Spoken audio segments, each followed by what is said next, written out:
നിങ്ങൾക്കെന്നെ നമസ്കാരം. സേവനത്തിനായി ഞാൻ തയ്യാറാണ്. ഹിഡൻ ലീഫ് വില്ലേജിൽ നിന്നാണ് ഞാൻ വന്നിരിക്കുന്നത്. അവിടെ തന്നെയാണ് ഞാൻ ജനിച്ചിരിക്കുന്നതും. കഠിന പ്രയത്നത്തിലൂടെയും രാമനിലൂടെയാണ് ഞാൻ വളർന്നത്. എന്റെ വീട്ടുപേര് ഊസുമാക്കി. പക്ഷെ എന്നെ എല്ലാവർക്കും അറിയാവുന്നത് ഒരു ഭ്രാന്തൻ ചെറുക്കനെന്നാ. അപ്പൊ നിനക്ക് ഒരു മാറ്റവും ഇല്ല അല്ലേ? അല്ല, നിങ്ങളിലും വലിയ മാറ്റമൊന്നും കാണാനില്ല.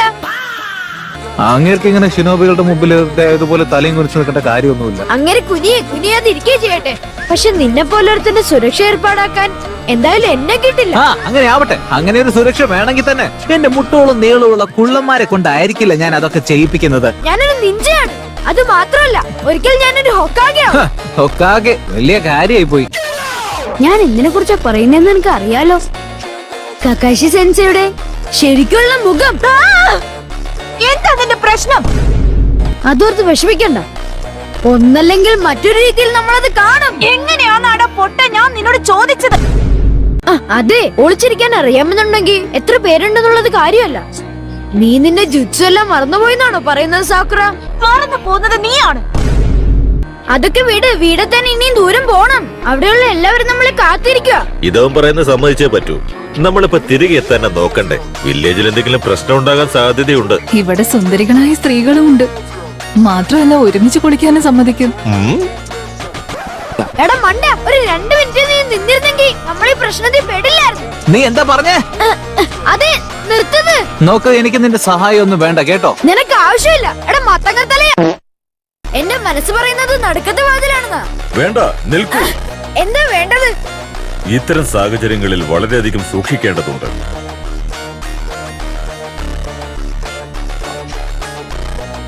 അപ്പൊ ശരി, എന്നാ പിന്നെ ഞാനിതിലൂടെ പോകാം. സമ്മണിംഗ് ജുത്സു.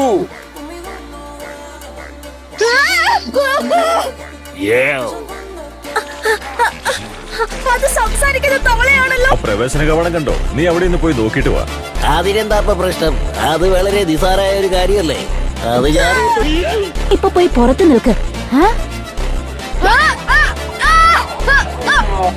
അതേതായാലും കൊള്ളായിരുന്നു. പക്ഷെ അവളെന്തിനാ ഇതൊക്കെ ചെയ്യുന്നേ? നീ അങ്ങനെ തന്നെ ഇരുന്നോ അവിടെ. ഒളിഞ്ഞു നോക്കരുത്. ഈ ഇച്ചിരാക്ക് രാമൻ, ഇതാണ് എന്റെ എല്ലാ അസുഖവും മാറ്റാനുള്ള എന്റെ മരുന്ന്. നീ ഹോസ്പിറ്റലിൽ നിന്ന് ചാടിപ്പോന്നപ്പോ ഞാൻ കരുതിയത് നീ നിന്റെ പരിശീലനത്തിന് വേണ്ടി പോയി കാണുമെന്നാ. നിങ്ങളോ? അതെ, നിങ്ങൾക്ക് ആർക്കെങ്കിലും വിശക്കുന്നുണ്ടോ? എന്തൊരു ശല്യം! അപ്പൊ ശരി, ഞാൻ പറയുന്നു, നമുക്ക് പോകാൻ സമയമായി. നമുക്ക് പുറപ്പെടാം. എന്തൊരു കഷ്ടം, ഇത്ര പെട്ടെന്നൊന്നും എന്നെ കൊണ്ട് ഉറങ്ങാൻ പറ്റില്ല. വലിയ വർത്തമാനമായിരുന്നല്ലോ. ഒട്ടും ക്ഷീണമില്ലെന്ന് പറഞ്ഞിട്ട് ഇപ്പൊ ആദ്യം കിടന്ന് ഉറങ്ങുന്നത് ഇവനാണ്. ചില സന്ദർഭങ്ങളിൽ ഈ ഫലം മനുഷ്യരോളം വളർന്ന് വലുതാകും. അപ്പോഴത് കഴിക്കുന്നത് സുരക്ഷിതമല്ല. എന്ത് സംഭവിച്ചാലും അത് കഴിക്കരുത്. അത്രയും വലിയൊരു സാധനം കഴിക്കാനുള്ള മണ്ടത്തിലൊന്നും ആരും കാണിക്കില്ല. ഈ പാറ അടർന്നു വീഴുവാണല്ലോ. എനിക്ക് പിടുത്തം കിട്ടുന്നില്ല. നാരുട്ടോ,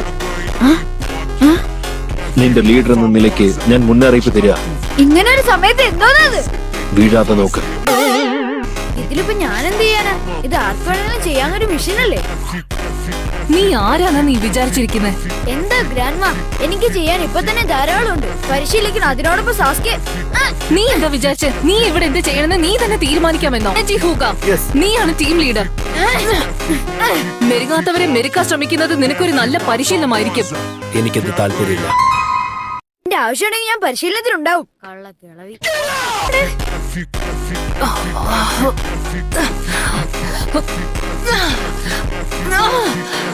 വൃത്തികെട്ട തെമ്മാടികൾ. ഭാഗ്യം ഇതൊരു മേശയല്ലല്ലോ. നീയാണൊരു തമാശക്കാരൻ തന്നെ. കുറോസ്കിയുടെ ബോസ് ലിസ്റ്റിലെ 7 നിഞ്ച വാൾപ്പേറ്റുകാരിൽ ഒരാളാണെന്നോ? അതെ, അത് തന്നെ.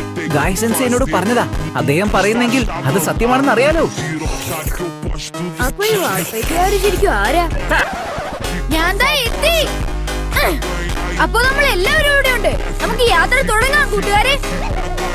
അത് നീയല്ല തീരുമാനിക്കുക. വരൂ, നമുക്ക് തുടങ്ങാം. ഏതിലെ വഴി? അവന്റെ എല്ല് പോലും നീരാവിയായി പോയോ?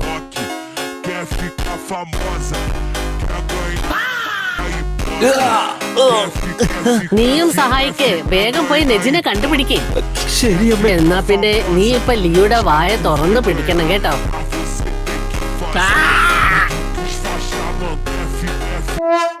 കറി ഓഫ് ലൈഫ്. ഇതിന്ന് കുറച്ച് കഴിച്ചു നോക്ക്, ഭേദം തോന്നും.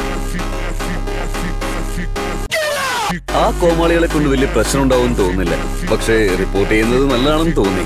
എനിക്കത് വലിയ പ്രശ്നമായി തോന്നുന്നില്ല. ഈ അവന്മാർ പറയുന്നത് കേട്ട് വിശ്വസിക്കാൻ പാകത്തിലുള്ള മണ്ടന്മാർ നമ്മുടെ ഇടയിലുണ്ടെന്ന് തോന്നുന്നില്ല. ബ്രോ പ്ലീസ്, ഇന്ന് നിങ്ങളുടെ കൂടെ ഞാനും പരിശീലനത്തിന് വന്നോട്ടെ. ശരി ശരി, ഇപ്പൊ അതല്ല കാര്യം. ആ പാവപ്പെട്ടവന്റെ കയ്യിൽ നിന്നുള്ള കാശ് മൊത്തം വാങ്ങിച്ചെടുത്തിട്ട് അവന്റെ മെഷീൻ ചെയ്യില്ലെന്ന് പറഞ്ഞത് എന്തുകൊണ്ടാ? നിങ്ങൾക്ക് സ്വയം നാണക്കേട് തോന്നുന്നില്ലേ ഗ്രാൻഡ്മാ സുനാടെ? നിങ്ങളൊരു വലിയ കളി തന്നെയാണ്. അവന്റെ മെഷീൻ ഞാൻ എതിർത്തു ആരാ പറഞ്ഞത്? അത് ശരി, അപ്പൊ പറ്റിക്കുമല്ലായിരുന്നല്ലേ? എന്തിനെ കൊണ്ട്? അവരതിനെ വിളിക്കുന്നത് ശപിക്കപ്പെട്ട യോദ്ധാവെന്ന. രാത്രിയിൽ വരുന്ന വെള്ള പടച്ചട്ടയണിഞ്ഞൊരു പ്രേതം. ഇല്ല, പ്രശ്നമൊന്നുമില്ല. നിങ്ങളെന്തോ പ്രേതത്തെ കുറിച്ച് പറഞ്ഞതുപോലെ തോന്നുന്നു. നിനക്ക് പേടിയാണോ? ഒരിക്കലും ഇല്ല. ഇത്തരം കാര്യത്തിലൊക്കെ പേടിക്കാൻ തുടങ്ങിയ ഞാനത് നിഞ്ചയാണ്. ഈ രാജ്യത്തെ ഏറ്റവും വലിയ ആള് നീ തന്നെയാണല്ലേ? പിന്നെ എങ്ങനെ നീ ഇത്ര ദരിദ്രനാവുന്നേ? നരുട്ടോ, ഏതോ ഭക്ഷണശാലയിൽ ജോലി ചെയ്യുന്ന തോന്നുന്ന ഈ വയസ്സനെയാണോ നീ പറഞ്ഞത്?